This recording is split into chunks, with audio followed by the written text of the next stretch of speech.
2, 1. Here we go.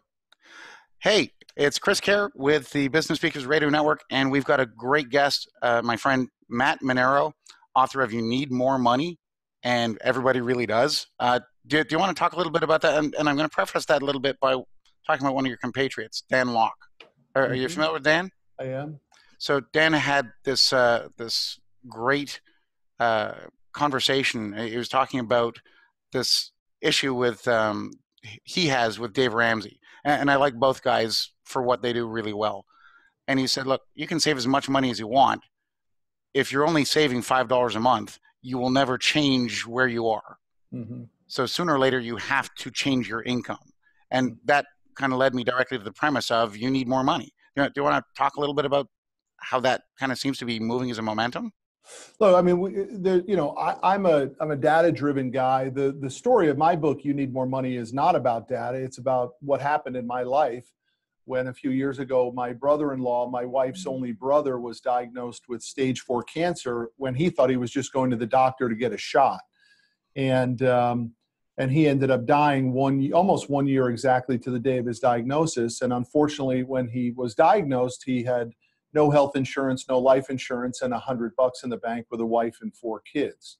So that is the theme of You Need More Money. It's the personal experience that my family went through of watching that happen to someone that we love so much. And then the second half is being in a position to drop in and help and fix that money situation for him and his family. We can't buy him out of a stage 4 cancer diagnosis, but we can certainly remove the money worries that plagued him. And my argument in the book, therefore, becomes everyone has to expect something bad to occur, and therefore we have to be financially secure about it. I'm a huge fan of Dave Ramsey and what Dave Ramsey has done for financial literacy in America.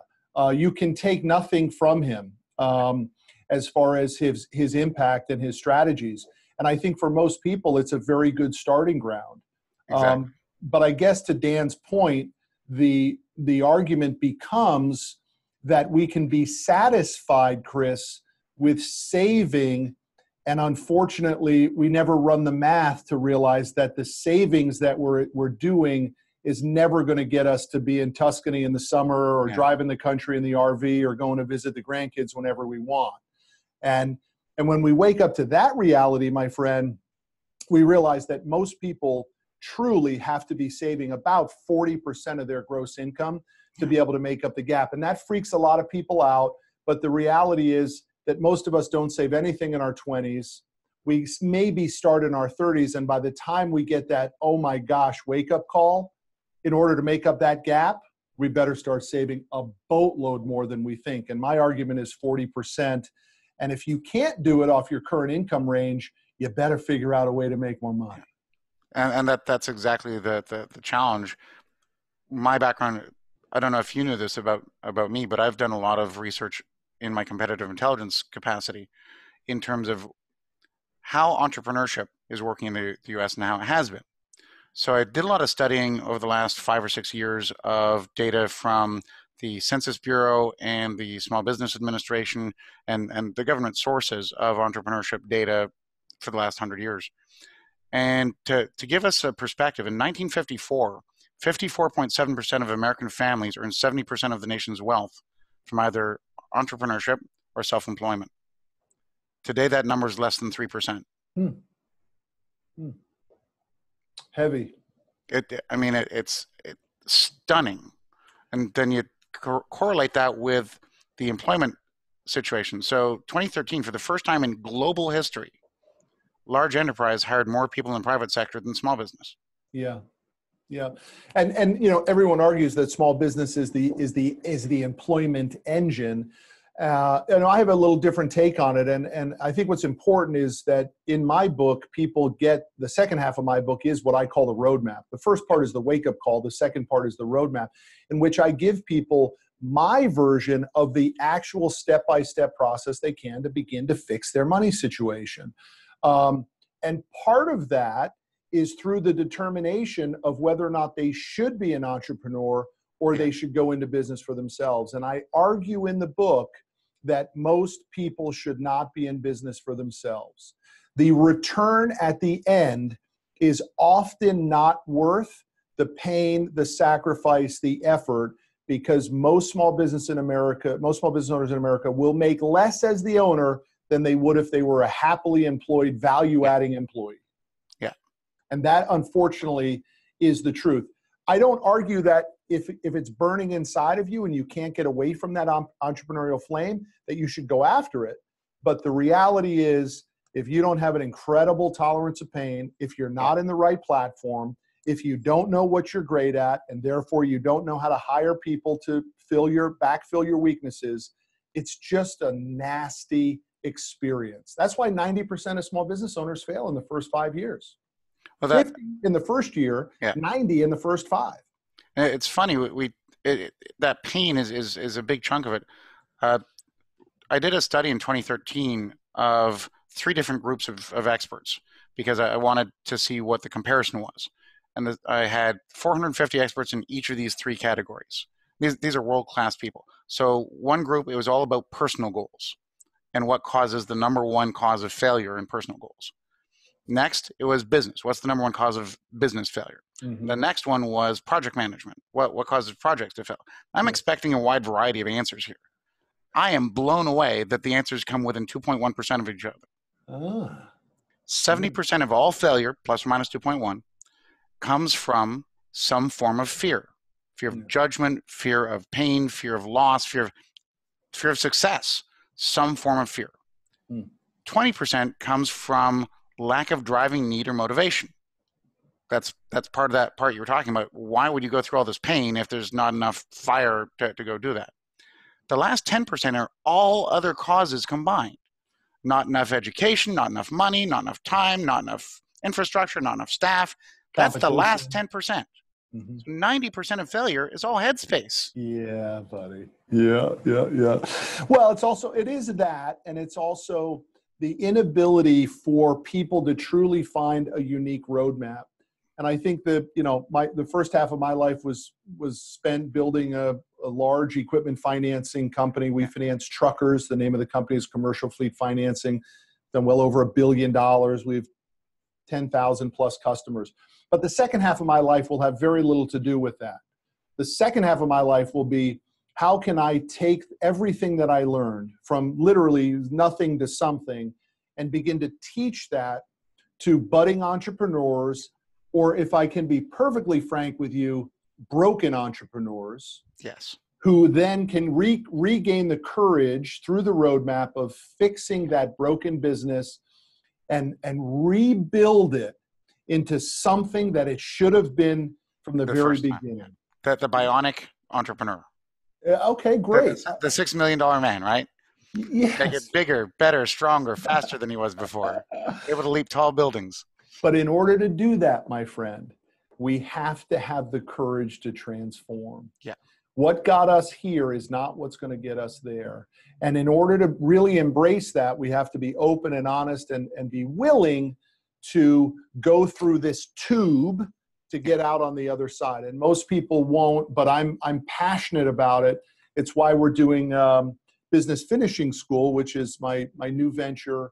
I've been through Business Finishing School, the training process, the roadmap that it teaches, and I loved it so much. I think it was, I'm trying to remember the guy that had this old TV commercial for the razor. Maybe you can help me with it. Philip. He said, I loved the razor so much I bought the company, right? Huge entrepreneur. The money was ridiculous. And I loved Business Finishing School so much that I bought half the company, and we have rebranded it. We're redoing some of the content to make it more current and more modern. And we're changing these live events that we do in Dallas, Texas to make an incredible user experience. And I've got a couple of ideas to throw you after our call, but just looking at what you guys are doing with that and the people you're attracting to it, the energy is so much more positive. And I love that point about the fixing the broken entrepreneurs, because they've tried it. At least they've gotten punched in their mouth. Yeah. Right. And so now is the time for them to stand up and take another swing at it smarter than they did last time. Right? Don't just walk into the right hook. You know, figure out what you're doing, and if you've got a way of helping them with that, that is rock solid. That's At, awesome. at Business Finishing School, we have the roadmap that teaches three tenets of our program. We call it simplicity, probability, and leverage. The businesses that most small businesses have created are far more complicated than they need to be. We have to get back to a simple business model that serves the needs of the clients and the employees. Very important. Yeah. 10 years ago, it was really just serving the needs of the company and the clients.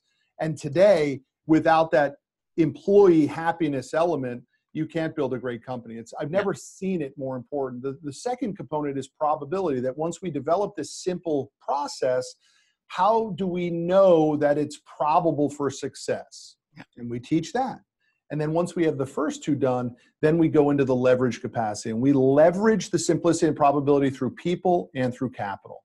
And when you put those three legs of the stool of simplicity, probability, and leverage, you are virtually fixing your business with a proven roadmap. And that's what Business Finishing School is all about. And I am unbelievably passionate about it. And now, with my involvement, we've brought in amazing speakers. Our next event is February 22, 23, and 24 in Dallas. Someone could go to bfssummit.com if they want to learn more. Our keynotes are Tim Story, the perfect transformational speaker. Elena Cardone, who's going to help us talk about how to build an empire using the family as the nucleus. I'm going to speak. My partner, Rick Sapio, we brought in an incredible leader that most people really don't know. He's hardly a household name, but his name is Rand Stagen. He's just unbelievable. Dr. Ivan Meisner, my buddy Hoss Pratt. It's just going to be an incredible experience.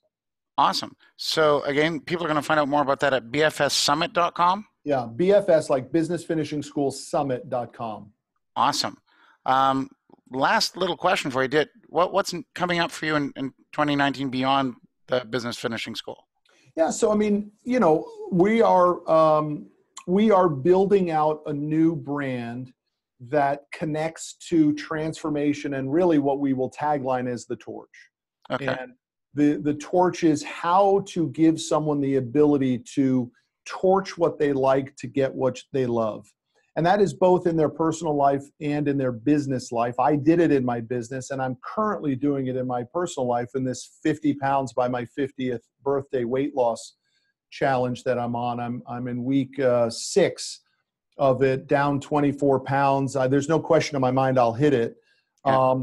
But the process has been far more than just going to the gym. I mean, my mind is literally transforming about how do I want to visualize myself? How do I starve out a few of these still existing self-esteem issues that I have probably related to my childhood?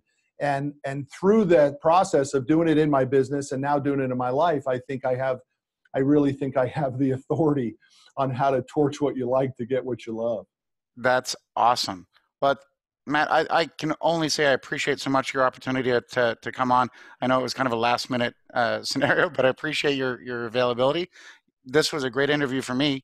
And I can't wait to have you back on for one of our professional speakers radio shows coming in, 2019? Buddy, it's my pleasure to be with you. I thank you. I always enjoy it. Awesome. Thanks so much, Matt. You got it. Happy holidays. Same to you.